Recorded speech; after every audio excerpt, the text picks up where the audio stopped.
G'day footy heads, welcome to another edition of the Halftime Break. My name is Chris Weaver, joined as always by Tom Brown. How have you been, mate? Very good and great to be here. The split round is upon us. 5 games were played last weekend and 3 coming up this weekend, Tom. The big news, however, during this week has been the departure of Dean Laidley at North Melbourne, the second AFL coach to depart in as many weeks. Yes, it hasn't been a good week for the North Melbourne Football Club. They're 4-8. Jack Ziebell's broken his leg. This afternoon, Darren Crocker has been appointed the caretaker coach, if you like. And Dean Laidley, he's had a pretty good career at North Melbourne. They initially, early in his tenure, had a pretty low football budget in terms of their off-field. He's had to challenge that. He did recruit the likes of Nathan Thompson and Jonathan Hay, perhaps to keep them up the ladder. They had to attract membership, and there was obviously a big issue in relation to whether they'd go to the Gold Coast. He's been there during what could only really be described as a tumultuous time.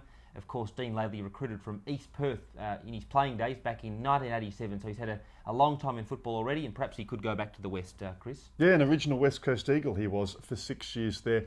I have to say, I never thought that they've recovered from the loss last year to Port Adelaide in round 22. They had a chance, you might remember, Tom, to go into the top 4 and have the double chance. They lost instead to a Port Adelaide side which had nothing to play for by 76 points at the MCG. It was a disastrous performance. They were thumped the following week by Sydney, and they never recovered this year either. They were very unlucky in 2007 as well, and Dean Laidley was on the record today as saying that he thought that was the year that they could in fact go all the way. Whether that's realistic or not, we'll never really know.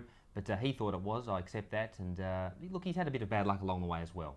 Yeah, as you mentioned, Tom, an issue there. The Blues, however, they're another side for which money has been an issue in recent times, but for all the right reasons. And they took it up to the Saints on Friday night, losing in the finish by just 9 points. Geez, it was an exciting game, and there were some really encouraging signs for the Blues. Tatanto helping, his disposal into the forward line, I think, was terrific, Chris.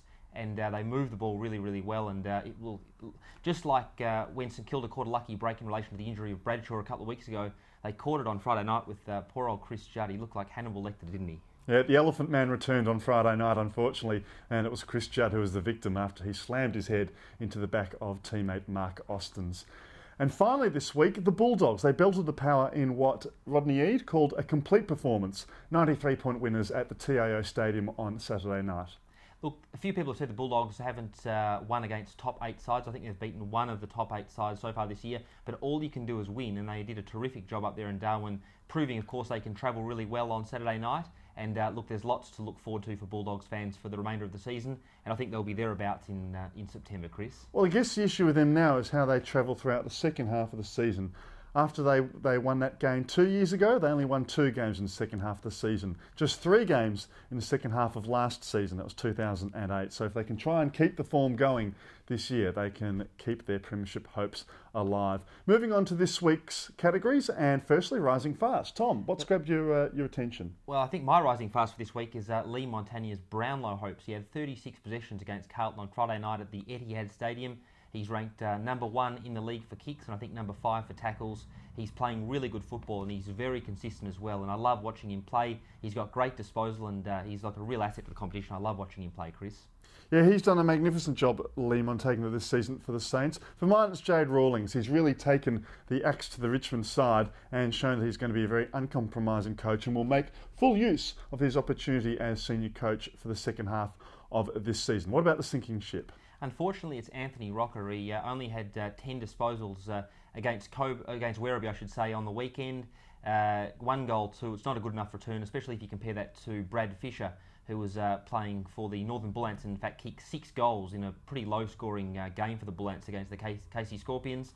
Anthony Rocker, we know that Mick Malthouse likes him. He's had a very distinguished career at Collingwood, but I think it could be unfortunately drawing to a close, partly because of age and partly because of injury. He just hasn't had a clear run over the last couple of years. I think he played 8 games last year and about 3 this year in terms of senior games. So he's my sinking ship, unfortunately. Yeah, there was no AFL football on Saturday afternoon in Melbourne, and like yourself, I'm going to go to the VFL for a sinking ship this week. Chris Johnson was recruited at great expense and effort by the Carlton Football Club, playing against a lot of his ex-teammates on Saturday afternoon for the Northern Bull Ants. He didn't fire a shot. He struggled even at that level this season, and having lost his position out of the Carlton side following injury, it's going to be really hard for him to make it back the second half of this year. Yeah, unfortunately, it looks to be, well, he's out of form basically, and look, it's a bit of a tough position for him to be in. And the Fat the issue which is going to dominate the media this week, I've got a funny feeling I know what it's going to be, Tom. It's the coaching merry-go-round. It's an incredible situation. You've got aspiring coaches of the likes of David King and Wayne Campbell and John Longmire. All have got assistant experience. You've got a middle band, if you like, in terms of Jade Rawlings now with experience, and you've got a senior band in terms of people like Mark Williams, perhaps Paul Roos, Mick Malthouse, Dean Laidley, maybe even Danaher. They're incredible names, and in terms of the available clubs, you've got Port perhaps, Sydney perhaps, Richmond now definitely, North definitely, and maybe even Collingwood. So I think it's a jigsaw that'll just take its course over the next few weeks, and there could be some pretty rapid movement now there, Chris. Yeah, like 2 years ago, there really is going to be some rapid movement apace in the next couple of weeks. And finally, match of the week, what have we got? Collingwood versus Sydney. It's always a favourite of mine up at the ANZ Stadium on Saturday night. I'm really looking forward to it, and it's an important game for both clubs and important for Sydney to get back into some winning form. They've been a bit up and down lately. Yep, won all their home games and lost all their away games. The Swans, they're 10th. Collingwood 7th, one game ahead of them. It really is the game to look forward to. Footy heads, look forward to your comments this week. Remember to give us a message. Anything that's on your mind, put it in the box below and we'll get round to it next week. See you later, Footy heads. Thanks, Footy heads.